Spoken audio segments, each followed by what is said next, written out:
Whether you're new to pool and practicing the basics, or a more experienced player performing drills to improve your shot making and positional play, the Drill Partner is perfect for you.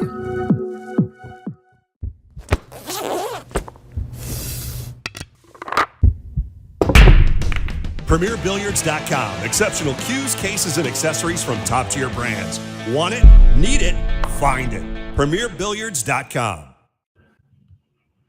Well, we had to start the show with the guest already on because with you guys as we go live, these boys were just off the deep end before the show, so I had to just call our boys. Michael Panozzo, gentlemen, how are you? Hello. We were discussing Kyle's haircut. It's looking pretty good. He had the nickname El Guapo was the nickname, wasn't it, when you were back in your playing days? Yeah, when I was slim, though.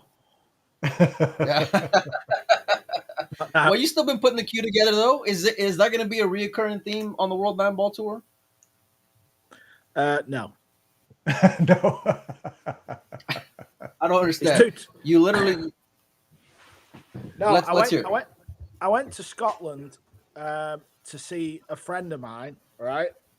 And I didn't realise that tournament was that tournament. They have another tournament that's like a weaker field. So when I told my buddy I'll play, I thought it was the weaker field tournament. Then I found out it was that one, and it was obviously too late for me to pull out. So I just said, I'll just play. And then obviously Jeremy Jones was going. He was playing. So we had to go further bet. He still owes me an all, the slime ball. Did he? He still owes you? He's burning you. What was the bet? We had 50, whoever went furthest. But we doubled up. Last longer? Yeah, last longer. Then we doubled up at UK. That didn't go kidding. too well for JJ. No, it didn't at all. And then you guys were one round. You were one round away from playing each other. Yeah, if he'd have won, we'd have played each other. I'm glad he lost, though, because if he'd have beat me, I'd have never heard last of it, would I? It was never to be. It was. And then, last time we saw you on the pool table, you're like in the finals of the World Cup of Pool. Then you just disappear for putting the cue together for whatever it was, 2 years, and then now you show up and you beat Albin. You beat who else? Who was on the chopping block? It was a pretty strong. Yeah. Okay. Camino got dusted. Albin got dusted. Albin couldn't have taken that very well. How tilted was Albin? Be honest. Yeah, he was tilted. Albin was tilted. Yeah. But to be fair, everything was going my way. I made back-to-back golden 9 balls. Every time he broke, he scratched. It was funny. And then I lost to Yap and I lost to Shaw. And then because I played in Scotland, me and JJ thought, sod it, let's have a go at the UK. Keep the last longer bet going. Then I beat Conrad first match. Then I lost to Indonesian guy, Anjito. Alvin? Yeah. I figured. I thought that. I thought that Emily told you to take a dive on that match because they're big. They're big on Indonesia, and he's a big player out there. And I thought she was going to tell you, listen, you can't beat this guy. No, listen, I couldn't beat the guy. He played unbelievable, to be fair to him. But it's quite funny, actually, because I don't really recall him at all. And so obviously he beat me. And then I won 1 or 2 in the losers. And then I lost to Nardenberg, the same guy who JJ lost to. Right. And then 2 days later, I get a message off Anjito on Instagram saying, hey, pal, I want to get some pictures from the event. And then he said, look up. This guy messaged me 4 years ago for online coaching. I said, no. He never deletes a message. Is that right? That's pretty funny. Oh, brilliant. Absolutely. That is brilliant. I was laughing so hard. I said, I think I need coaching off you, mate. How did you find the equipment? How did you find the tighter pockets that everybody was talking about? How did you find the speed of the cloth, things like that? I think, I mean, obviously not playing at all and then playing, you can get away with so much if you play on an easier table, right? Right. Like obviously in Scotland where it's a club, so the pockets are going to be a bit more generous. Even if you're shaking, I thought I'm still going to pot the ball, really, sort of thing. But UK Open, it was tough action. It was. But was it? I think it was good because obviously, you know, if the balls are coming out a bit more tricky and a bit messed up, you know, you guys know, you watch enough, you know, it's just better that you feel like you got one or two more safety shots. You'll get another chance. Yeah. Yeah, and I like that. And I think, well, if someone runs out, unless they're completely over the pocket, which sometimes they are, you always feel like, I always felt like when somebody knocked a clearance in against me, I'd just go, oh, that was a good finish. Yeah, that was a good finish. Yeah. I wasn't thinking, oh, anyone could do that. Do you know what I mean? Yeah, yeah. That's what I liked about it. Yeah. Yeah, that makes sense. Do you feel like it changed the game at all? I think it changed it a little bit. I think this time the cloth was playing a lot slower than other tables. I don't know if like it's something to do with, you know, the weather or if it weren't as tight as normal or whatever it might be. I'm not 100% certain, but the tables were playing a little slower. But I think diamond tables play a little heavier anyway, right? I think. Well, let me ask you this. So, do you think it's something that ought to stay then? I don't know if it could stay, just because I think from event to event, conditions change a little bit, don't they? Yeah. Yeah. Do you know what I mean? I think like listen, when cloth gets older, pockets play a bit tighter, right? So the outside tables, for whatever reason, always play a little tighter than the stream tables or TV because you've obviously got the big lights on it. Yeah, the heat. Yeah. Yeah. Listen, funny story. The TV table, right? So the table that Capito won the event on was table 6. That's the same table me and Jeremy lost to Carl Naudenberg on. Is that right? Nothing changed. No cloth went on it. It was the exact same table that got wheeled in. And then because of the heat of the TV lights, the pockets played a little easier when it was out to the left. Yeah. Interesting. But listen, we all know this. You can't go stupid tight, but I just think in the modern game, in my opinion, is you want to get some respect off some people, don't you? So if you play, you do. But know, I guess what we've talked about before is, where is that line between you're starting to change the game, the way people play the game, and being tough enough? Well, where is the line? I would say you can't go any smaller than what we've just seen, can you? Right. It doesn't seem like it. No, I think, listen, people are still using the rail, but I think a lot of players, from what I seen, and I seen quite a lot while I was there, they were a bit scared of it. If you look at Capito, really, the way he played, he was just like trying to still play and pop the balls with authority. Obviously, filler, ghost. I just think your cue ball had to be a bit better. That was all. Yeah. You just couldn't be as loose. It made for some exciting spots, like the one push out that Pius had against Robbie, where he just pushed up to basically a shot. You make the ball, you're good. But exactly. That was a tough ball to put down. Yeah, and to be fair, I like that sort of thing in 9-ball. I do too. I like it where you put it on the rail and say, you're going to knock it in. I'll say, I'm going to get down and knock it. Yeah. Yeah. But from my perspective, obviously, having used to play and watch, listen, 9-ball's not slow, is it? At some point, even if you're seeing safety, someone's going to have an attempt at the clearance at some point, aren't they? Because you're going to get ball in hand or get left some sort of teaser shot. I think the big issue is obviously when it's not on the shot clock, that's when it becomes painful. Right. Yeah, there were a couple of painful matches. Well, yeah, I think we're just getting ready for that, especially heading into the World Championships, Carl, because I'm anticipating players that aren't going to be on any kind of shot clock are just going to be grinding and really trying to lengthen out as much as they can. Yeah, but don't forget the it's on Sky Sports for the full event, so every match that you see on TV or wherever you watch it, it's on the shot clock, right? Right, all the TV from the beginning. Yeah, all the TV games. Well, they should be. Yeah. How many tables are going to have set up? Do you know? Oh, well, good question. I'm not sure because it's 1 to 8, right? It's 128. Yeah. Yeah, I don't know actually. Okay. Well, that's almost a disadvantage then to some of these guys going and playing on TV table, and I'm sure they would say as much, because you've got guys like even like a Kachi or guys who can just take a while over the ball. When you say disadvantage, you mean for who though? For the person who likes to take more time. Yeah. But I think they play better on the shot clock. You do? I think some of them would rather stay on the outside then, because then they're not going to be forced to be under that shot clock. Yeah, but I think if you look at all the players who, like, let's say, are struggling mentally because they can't quite make their mind up. A lot who, Carl? Let's hear some names. Catchy, Albin, two of the names that spring to mind on that right near the end where there was. Listen, I've been there. I've probably stood there for 2 minutes because you're struggling with your cue action. You're struggling to make the balls. It's a funny score line. It could be 7-7. You're looking, thinking, do I go for it? Do I play safe? Fuck, what do I do? Yeah. And before you know it, 2 minutes has gone by. But listen, them guys have played unbelievable in Mosconi Cups. Albin's a 2-time world champ. He can clearly play on a 30-second shot clock. Yeah. So I think a lot finals along with it. Yeah, he's done loads, hasn't he? I think all these players can play fine under the shot clock, if not better.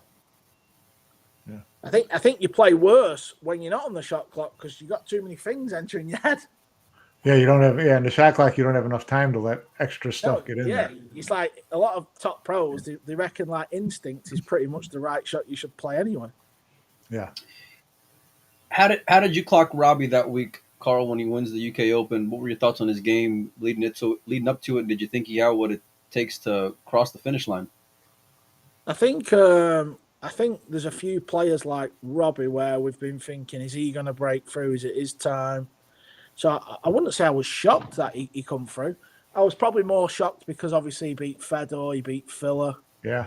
To get in that position. Back to back. Yeah, to get in that position. But I wouldn't say I was shocked. I feel like there's a few guys like that, right? Right. Well, were you shocked by the Final Four? Yeah, I mean, obviously you're never going to pick that. But from the last 16, as soon as both Cobra of us got beat side by side, I thought it's going to be a weird day this. I mean, when did them two get beat side by side? Yeah. But even like Fortunsky, he's been like talked about for a good few years. You know what I mean? And obviously, to be fair, Labutis, he's been really consistent. Really good. So it's not the familiar names, I suppose, but when I look back in hindsight, I thought, well, am I really that shocked? Probably not. Yeah. I looked at all their rankings from the end of 23, which is the last full year. None of them were ranked better than 40th.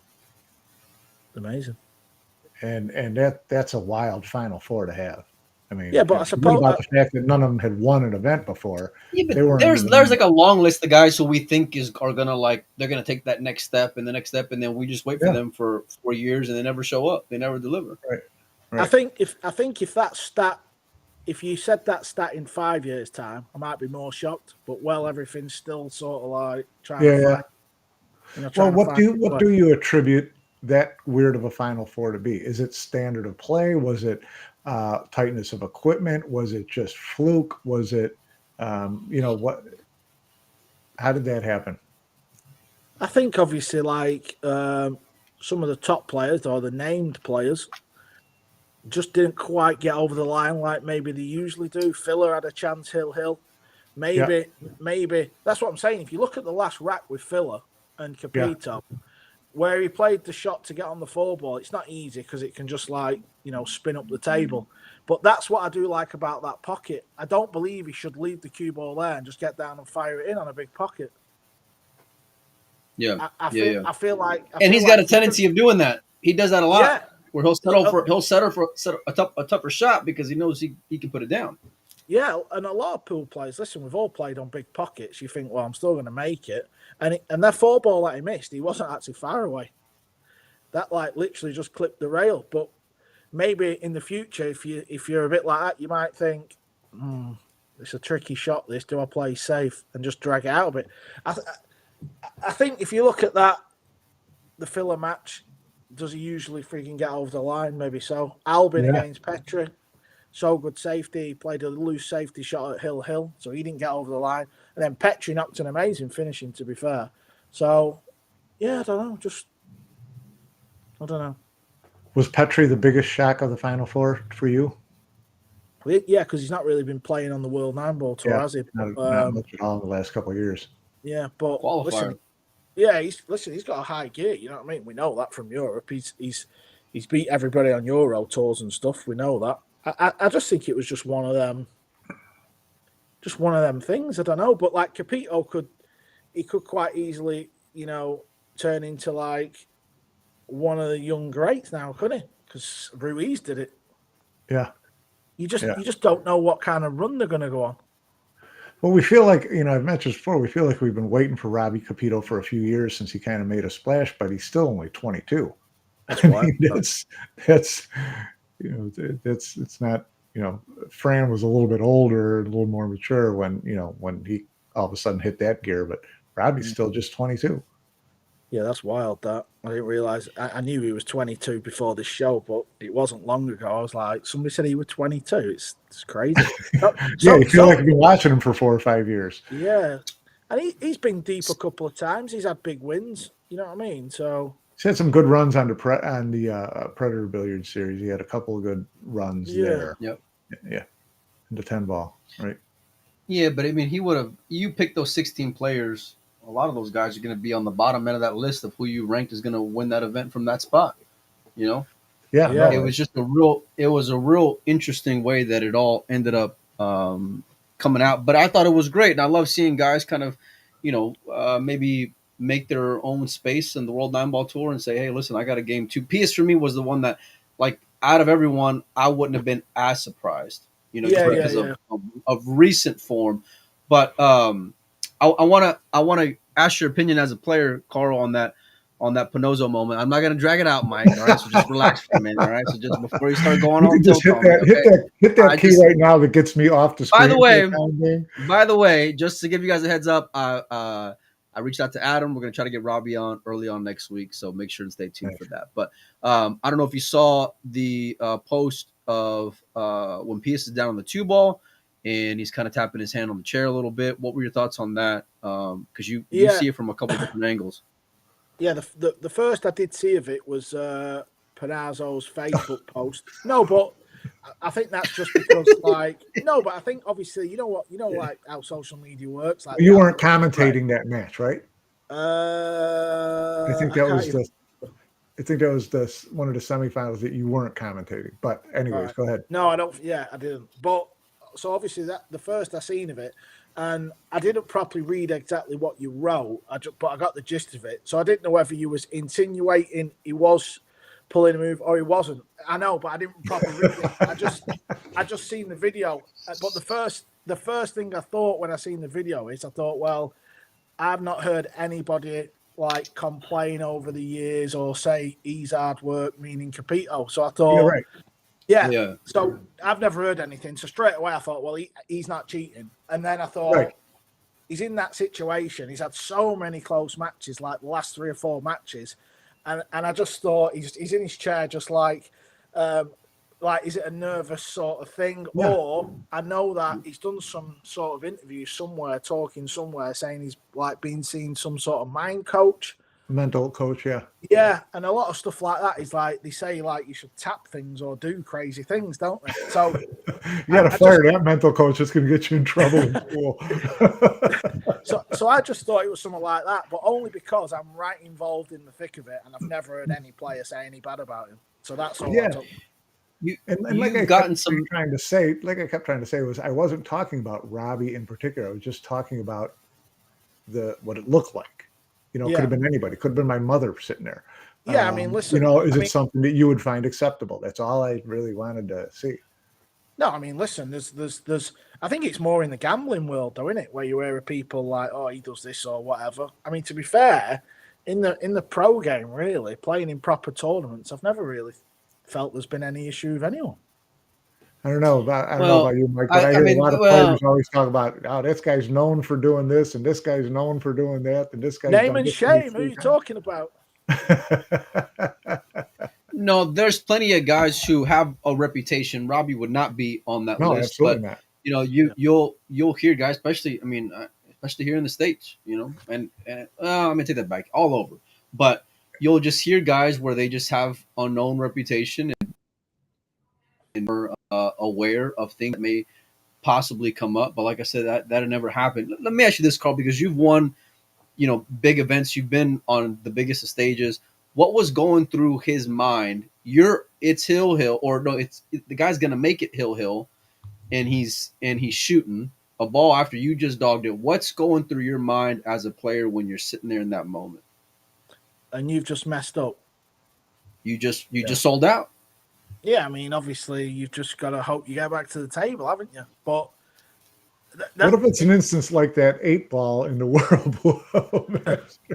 Well, good job, Mike. You knew we were. We just happen to have it on standby. We just have. No, well, to be fair, Capito actually missed an easy 8-ball, didn't he, in that match? Yeah, he sure did. Yeah. Yeah, I actually said, who'd miss an 8-ball like that or something like that? Yeah. So, no, but I mean, like someone like Capito, you could see it's different. So what I'm going to say is, like, Robbie Capito, every time the cameras went on him, you know, like the split screen, and then they had the other player on the other side, every other player was like this, like, you know what I mean? The full event, he was just sat in the chair, like, looking forward. He had. I think it was just that mental coaching he's gotten, because I saw him really just focus on breathing and just staying, like, really composed and in the moment. You didn't. Listen. Go look at Shane when he's stuck like 8-4 and see his body language, you know.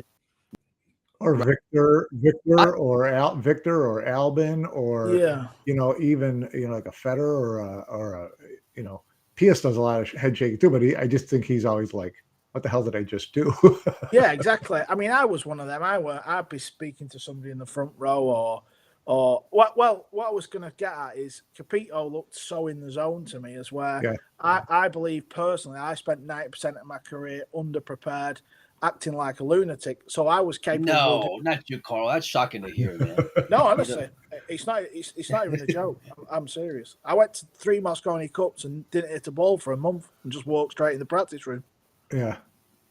And but what I mean is Robbie, he was so zoned in. Yeah, that's what it looked like. You know, he was just sat there. Didn't matter what he did. So I think when you're in that frame of mind, it doesn't matter if you miss or whatever you do. You're just waiting, aren't you?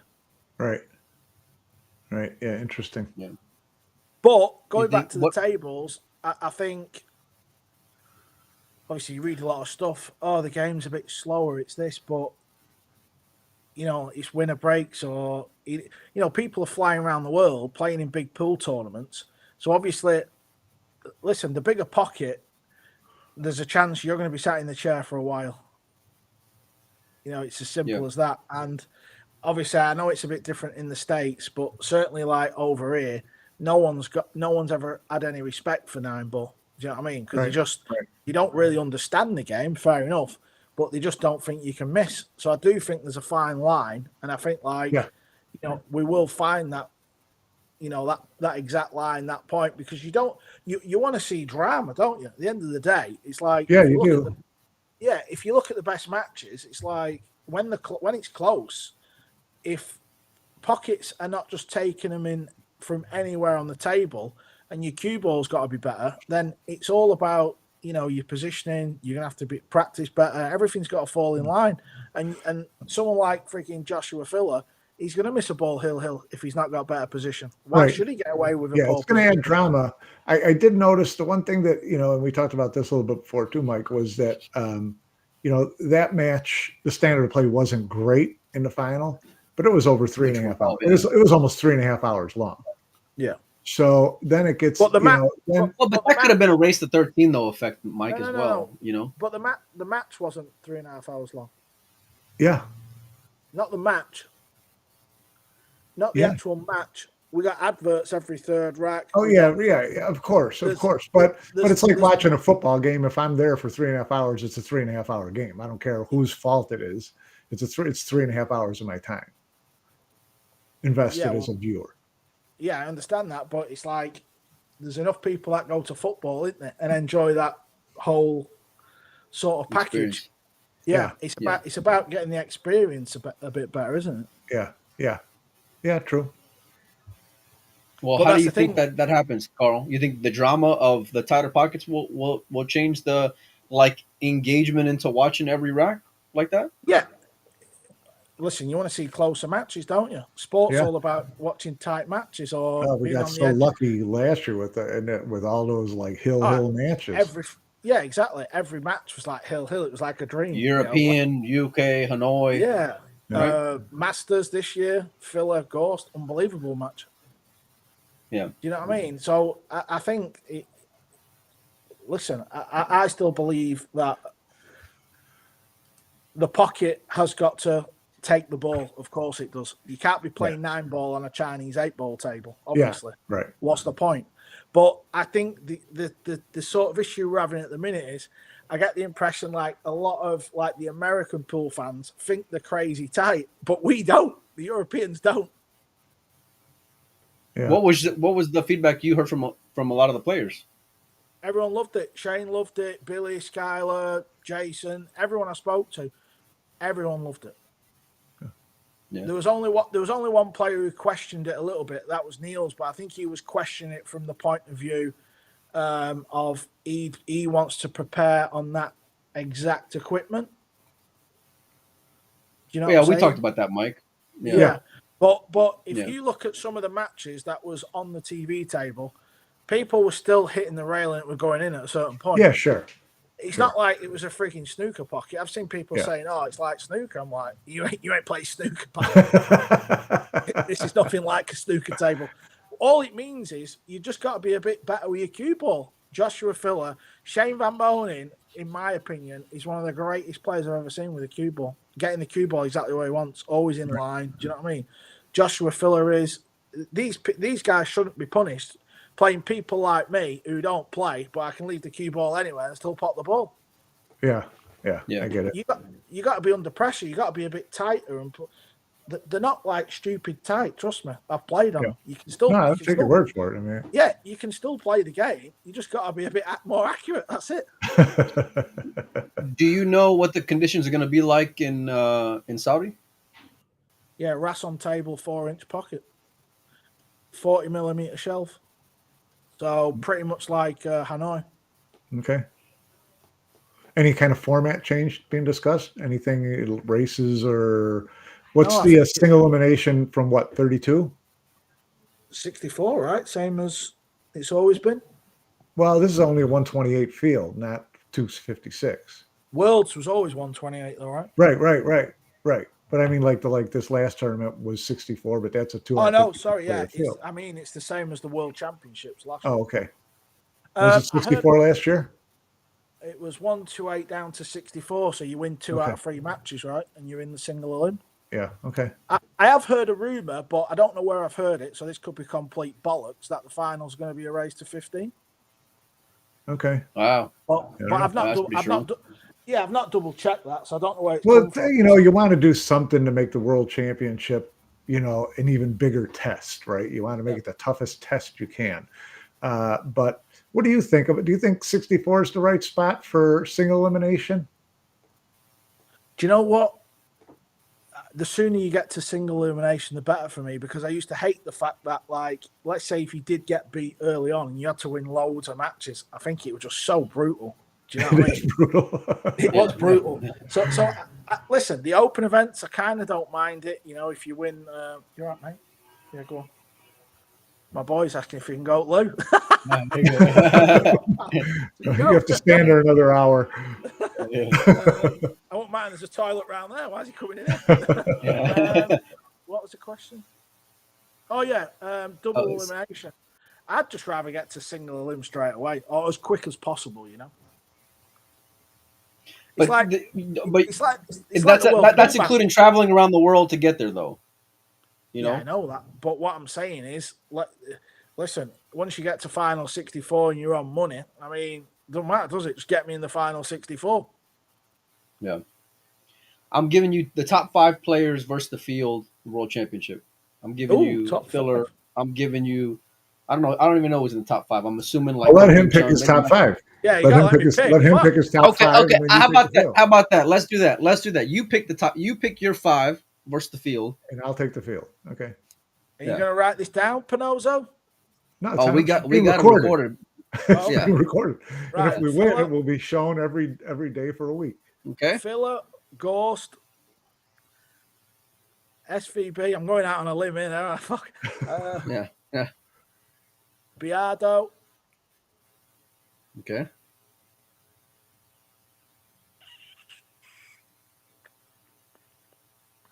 Ooh. Do you know what? I'm going to say Shaw. Okay. Wow.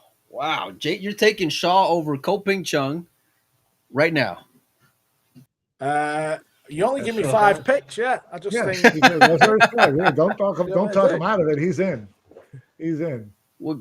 We gotta bet dinner or something in Atlantic City, Carl. Something's got to give here because you think you like those 5 versus the field. Like if it was proposition to you to take either side, which one would you take? You're making out of like pick 5 dead guys, eh? No, I'm not saying that. But listen, there's a lot. It's deep. If anything showed us how deep it is, the UK just showed us how deep the field really is. Yeah, but let's not forget you've made me pick 5. So if I can have the rest of the field over the 5, I'll take the rest of the field. Yeah, well, you should have said it at the beginning. Yeah. I mean, swap Jason for Koping Chung. I'll take the rest of the field. Do you know what I mean? Yeah. No, it's true. But it's, and that's part of the reason I talk about the 64. Mm-hmm. When you get to single elimination that early, there's a lot of these big names that can disappear and not even get to the top 16, right? And you're not even that surprised because they're playing someone good at 64. As far as a draw, Yeah, because of that, losers bracket, you get a couple of surprises in the losers bracket early. All of a sudden, they pop in on your side of the 64 bracket. You could be in trouble right away. But it's interesting option. Yeah. I think from players' perspectives, though, if you're playing in all these tournaments, traveling around, I think you're happy doing it as long as like the conditions are okay. So like the break's not one ball on the spot and it's easy, like we used to play. Right. Yeah, and listen, you speak to all the top players, they want a tighter pocket. Believe me, they don't want them like this. Yeah. So I think the way that's heading, I think there's a lot more players that are more happy with that, and the races are a little longer. Yeah. Obviously, there's more money in Saudi of the world. You mentioned Carlo. A lot of people expect him to be one of the 5 players picked for the Reyes Cup. Give me who you would pick today. Oh, pick 5 for the Reyes for anybody, right? Yep. Well, I'm going to go Cole brothers, even though I didn't pick them to win the world. There you go. Both Cole brothers, Biardo, Johan Chua, Wu Cha-Ching. Yeah. I'd love to see Wu in there somehow, some way, get him in. It is, yeah. I mean, there's a lot of guys who are going to feel shorted. I mean, it really, really is, I mean, obviously, from like, for the good of the tour and moving forward, we need Duan Quoc Quang in, don't we? Yeah. I told you, you gotta have Vietnam represented in there somehow, some way, because there's too many fans. And the Filipinos are going to want 2 Filipinos instead of 2 Taiwanese. So it's going to be interesting. I mean, at the end of the day, listen, he can't be. Obviously he won in Scotland, so he's picking points up. But if we was picking a team from like a point of view of we own the tour, we're sticking him in, aren't we? Let's not be silly. Yeah, sure. Well, a lot of it's going to be interesting to see who they pick, who they pick for captain, because I would assume the captain's going to have 2 wildcard picks, right? So the captain's going to, that's what they said, make that decision. So whoever the captain is for Team Europe, if it's a player, I think that'd be a tough thing to do to them as a player the first time they're in this kind of situation. Yeah, I think that's all a little bit quiet. I don't think any decision's been made just yet. Right. They have time for sure. Yeah. But, who do you like, Carl? Without just going in blind, not knowing the teams, just knowing your history with the event. What, Europe? Yeah, and versus Asia. I'm going to give the edge to Europe just because you expect it to be like full crowd like Moscone, don't you? Yeah. Yeah. So that same type of heat, just they know how to get the job done, don't they? They've experienced it so many times. You've got to give them the edge, I think. I think you definitely you got to give them the edge if they come with the same team they played Moscone with. Yeah, exactly. A couple of people who've never played in a Moscone Cup, and their first launch is going to be, a bunch of screaming Filipinos in Manila.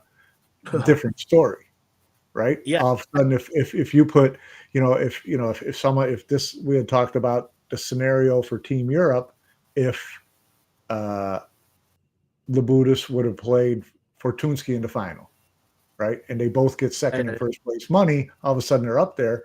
Those two guys go to the Philippines against the top Asian team in a hostile crowd. A little different story than if they go with the same team that went to Moscone Cup last year. Shifts big time. Well, also Capito might get in their Asian team. Yep. So you're leading point getter right now. Yeah, and Capito's up there, so right. Capito's right behind him. It's not necessarily going to be like 5 absolute monsters in Asian team, is it? Do you know what I mean? No, not likely. Yeah. See, I'd rather just send out your, like, if I'm Europe, I want send me out 5 vets. Last year's team. Bunch of killers, right?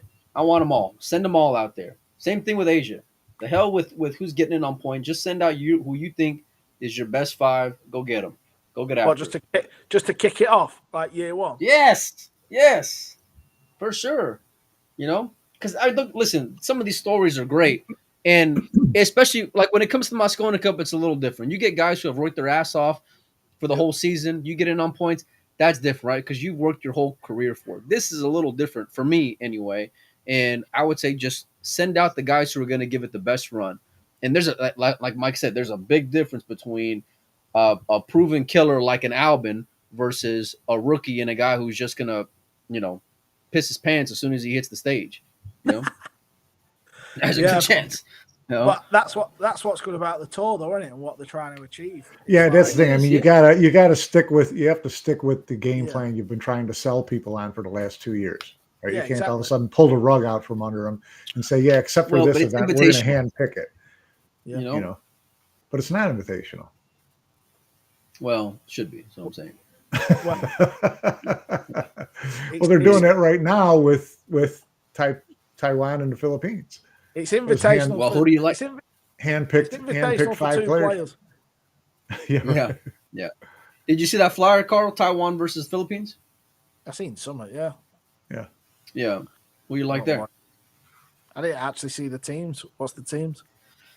I think it's like Yulong Cheng, Cheng Jun Lin, Wu Kun Lin, and then the Ko brothers. That's Taiwan. Right. And then the Philippines is, I think it's like Beato, Carlo, Chua, Bernie, James, and was it Feliciano? No, it wasn't. I don't remember who the hell the 5th one was. Raga? No. Anton wasn't on there. No. Chua? Surprisingly. You said Chua? Yeah, Chua, Beato, Aranis, Regulario. We're missing one. Yeah. Maybe us out here, but they're playing 9-ball. I think from what I understood from the promoter was that it was going to be a little different to 7. But I think it's going to be there in the Philippines. Ignacio, they say. Okay, so Jeff. Oh, Ignacio. Yeah. So, but it's fun. It'll be a fun thing. But I think that they're playing for peanuts. But are they? It's still yeah. Considering it's a team match, I think the first prize was like 10 or 15 for the team. So So, but either way, it's still WPA must be getting a cut. Well, since you brought up WPA, give me your thoughts on the World 8-ball and Hanoi situation. Since we got you on and you brought it up, I don't really see what's the big deal about it. I was a bit lost by it all. Which part? Well, I mean, listen, if we're trying to like put events on worldwide, part of the World Nine Ball Tour, and then there's plenty of other pool events going on, Chinese pool, English pool, freaking. Yeah. What are you going to do? You can't please everyone, can you? Right. No, but I do like to see World Championships kind of. It's a little different than a regional tournament in Maldives, but then they changed it to September, right? So I don't know if it's still New Zealand. Be interesting to see how many players go. Yeah, I mean, listen. It's New Zealand with nothing really on either end of it. There's not a tournament in that part of the world right before it or right after it. At least there's not right now. So that's a long way to go for a one-off. But it's just going to, every year, if they're going to put like World 8 Ball on or whatever else, Predator events, they're going to have to keep looking at the calendar, aren't they? And yeah, sure. I mean, sure. I don't know. Obviously for me, it's like, listen, I've won the World 8 Ball. Do you know what I mean? Yeah. Then it went into then they put it in mothballs. After he won it, they put it in mothballs for a decade.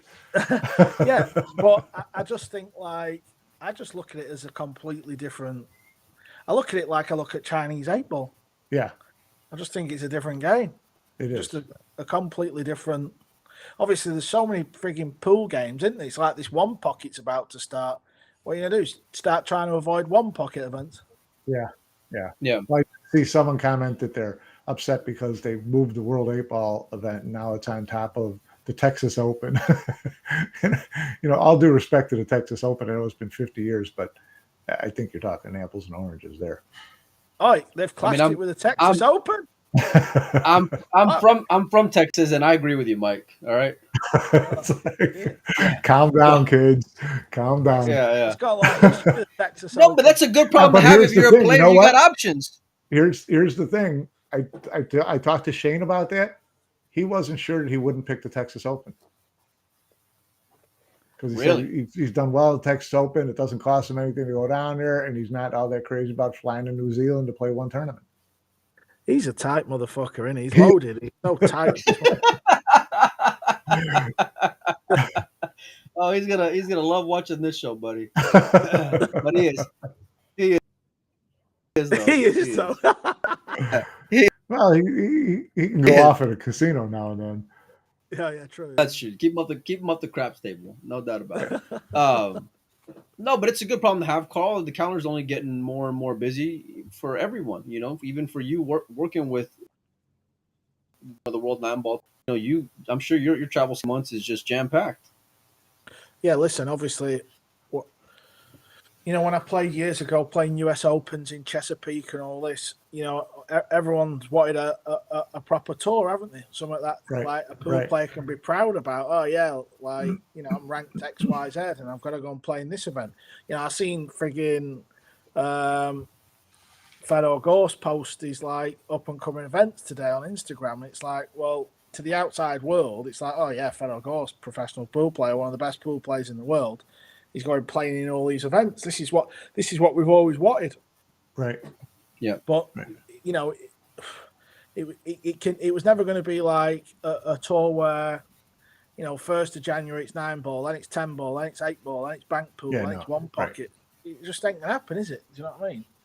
So, if you look at like the history, Earl Strickland, he's built his name around winning like world championships and US Opens at 9 ball. Right. Yeah. Right. Not freaking playing straight pool. He just keeps going on about straight pool, doesn't he? Every time you see him talk about straight pool. Take out the side pockets. Yeah, it's like, look, you're like famous because of 9 ball. Pal. Yeah, you're famous with a 9 ball. Yeah. But I would, if it was perfect situation, I would love to see, professional pool tour that had a season. It was 9 months, not, these guys got to go 12 months a year every year. Not if it was 9 months and, there's 3 months in in North America, and 3 months in Europe, and 3 months in Asia, and you kind of limit all the back and forth. That to me would be, like a utopian pool tour, but that's not going to happen. Mike had talked about different formats for different events, Carl, and we see the same thing. You get down to 64, single elimination, race to 9, race to 11, all these things over and over and over again. Do you think there's any room for some tweaking there with the tour? Yeah, I do. Yeah, without a doubt. I mean, we talked about it just in terms of take your top 3 or 4, what you would call your big majors, and tinker with each one so they're just a little different. Yeah, I mean, I listen. They own darts. They run darts, and darts is like that. They have different formats. Different. Give me an example, Carl, for the American fans. So, like the World Championships, they play sets. Mm-hmm. So they start off like the first round race to 3 sets, then it's 4, then it's 5, 6 in the semis, 7 sets in the final, right? And then they reckon the second biggest major is the World Match Play. That's in Blackpool where I live. That's like a race to 10 legs, just straight race to 10. And then one tournament they play double in, double out, so you have to hit a double to start the leg. Yeah, you know what I mean. Premier League's on a Thursday night race to 6. So they have these little tweaks and different formats. So I'd be down for something like that. Could you see taking one of them, quote, pool majors and making it sets? I don't mind you. Yeah. I think some of the sets thing, way is kind of cool, as long as each set is long enough. You can't make it a 4-hour man. But I would, we talked about this the other day too. I would much rather watch. I would be kept more involved watching a 3-hour sets match than a 3-hour race to 13. I could stay much more involved, I think, because that the long race in the middle of the match, you're just kind of sitting there waiting to get to the end. Yeah. I don't know, really. I suppose it's down to each individual person, isn't it? It's like I don't mind tennis, but I feel like I don't really watch tennis until it's 2-1 to somebody.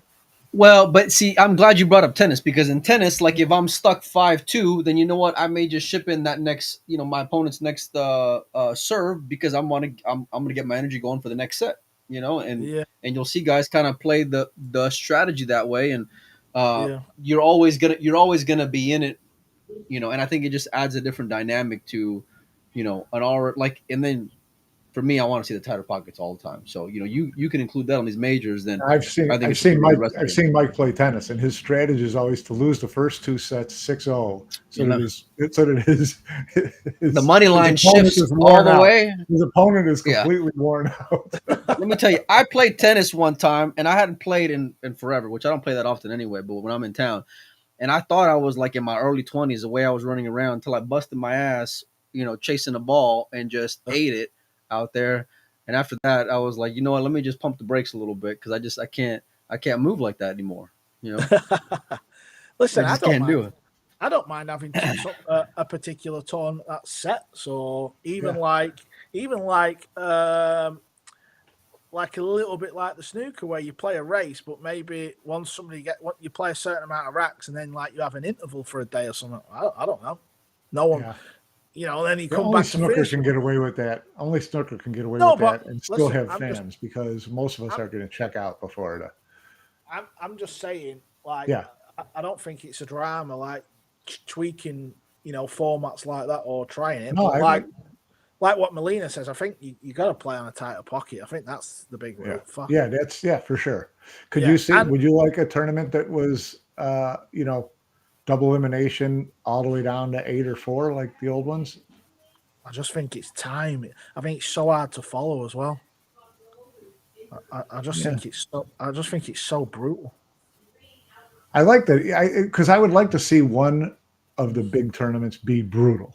Yeah, I mean, how do you make it brutal? Well, you get Derby, major event, Mike. What's that?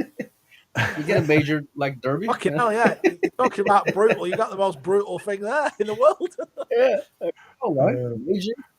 Major Mike. No, listen, I know what you're saying. I don't mind like them little tweaks. I'm sure like at some point, Matchroom I'm sure they'll have like the little meetings in the boardroom, and they might go, right, we've got this event, we're going to do this format. Maybe it's like the top 32 on the tour or top 64. Yeah. I want to see a few more events like that, really. You know, like where the top players are getting like, you know, properly rewarded, or, you know, the person who's set, like the UK Open was great because whoever finished in the top 100 after UK Open was straight in the World Championships. I like things like that. Yeah, I think that was here's one of my criticisms of what the way you guys covered the event was that to me was something that you could have played on every day that you got on the air. For sure, you can. No doubt. Who's hanging the balance now? Who's number 101? Who's number 102? Who are they playing? How do they move up? I think there would have been a lot more engagement. I would have loved to have followed that along. Yeah, I think it was getting spoke about, but like you said, maybe it could be more, you know, charts and more visual. Put something in people's face. I thought that was a missed opportunity.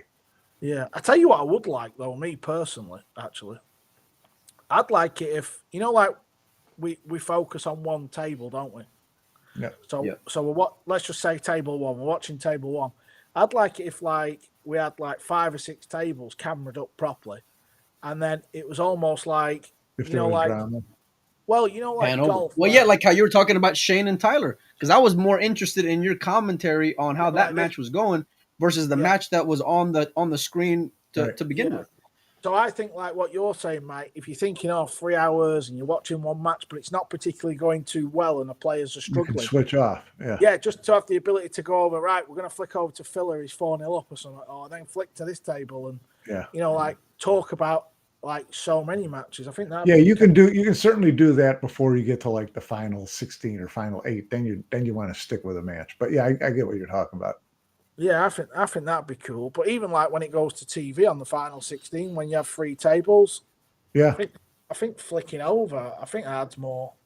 Yeah. Going back to the set, but it's no good flipping over if you don't have commentators following. No, I know. That. I'm talking about the actual feed that everyone. Okay, so you guys then would all of a sudden be commentating a match that you hadn't seen the first half of. Yeah. Yeah, because we're talking about the there and then, if you know what I mean. Yeah. Yeah. You know what I'm saying? Or you could have like someone on the ground where there's a bit of a build up to it or whatever. You know, someone's like 4-0 down, now it's 4-4. You could have information like that. Do you know what I mean? Yeah, right. Yeah, because now you feel like you're a part of it. There you go. Tell Jake to take his little camera and run around the room.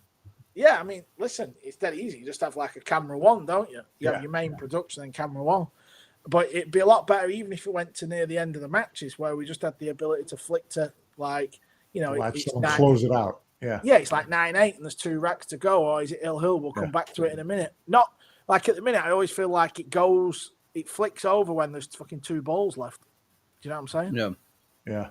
I'd rather go. Well, not just, but like, listen, the tour is so deep with players that we're getting to see day in, day out that like you're invested in that person's progress as well, you know? So like, and I'll keep on going back to that Shane and Tyler match. That was something that a lot of people had their eye on, you know, for a number of different reasons.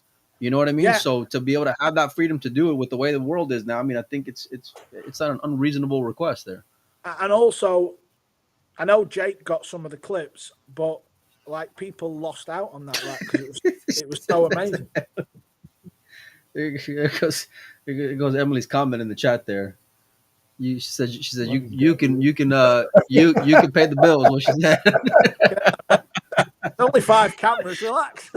There you go. Yeah. Hire a couple more pundits. Speaking of pissing off Emily, Carl, give me a good story where you really pissed her off one day, because I'm sure there's got to be plenty of them. You're kind of a troublemaker. Where I pissed her off? Yeah, I'm sure she'll chime in and let you know right now. Yeah, she's got a long list, buddy. You better answer before she does. I don't think I'm allowed to say it on here. Pissed her off. Nah, she's a pussycat. Don't worry about it. 5 tables, multi-camera coverage. It's a joke. Come on, Em, you can do it. We know you can do it. Just what camera one on pool table, Emily. Jake could do that. Fuck me. Mike, you got anything else before we get out of here, buddy? No, I want him to keep digging his hole. I want him to keep digging his hole deeper as long as she's on the stream. Don't be scared of Emily just because she's logged on. Yeah, no, not at all. Yeah.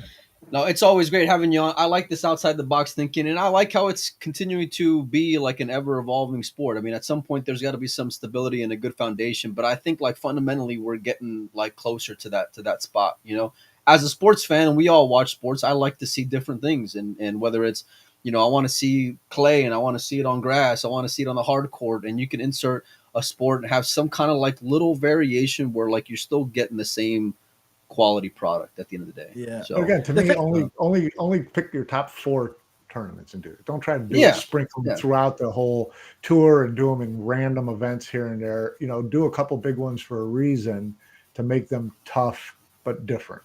You know, that to me is a really good way to, you know, consider it. So the thing with the sets, so you go back to the sets. What I don't like about what I've seen in the set format is where they do like the spot shot and the shoot. Yeah, no, of course, we're not. Yeah, buying no. Yeah, we're not buying it. No, wait. You can do it like tennis, where it's, you know, best of 3 sets to 7 or something like that. In the last set, you have to win by 2 or something. I mean, there's different ways to.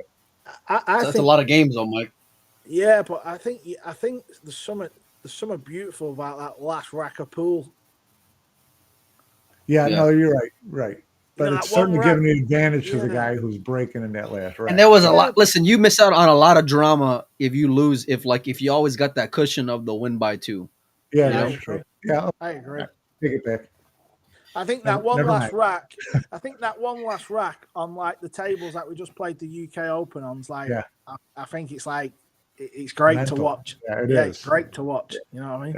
Yeah.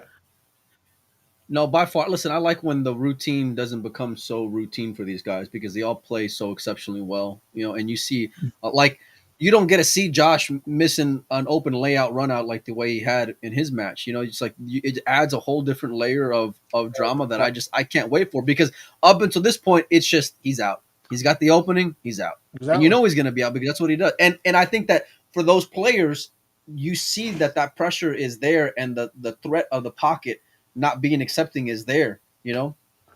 Do you think that the prize money at the World Championship will make that last match harder? Yeah. You think the money will be in their heads? Yep. That's mild. Without a doubt. Because it's not just the money, is it? It's like obviously winning like the first ever $1 million World Championships.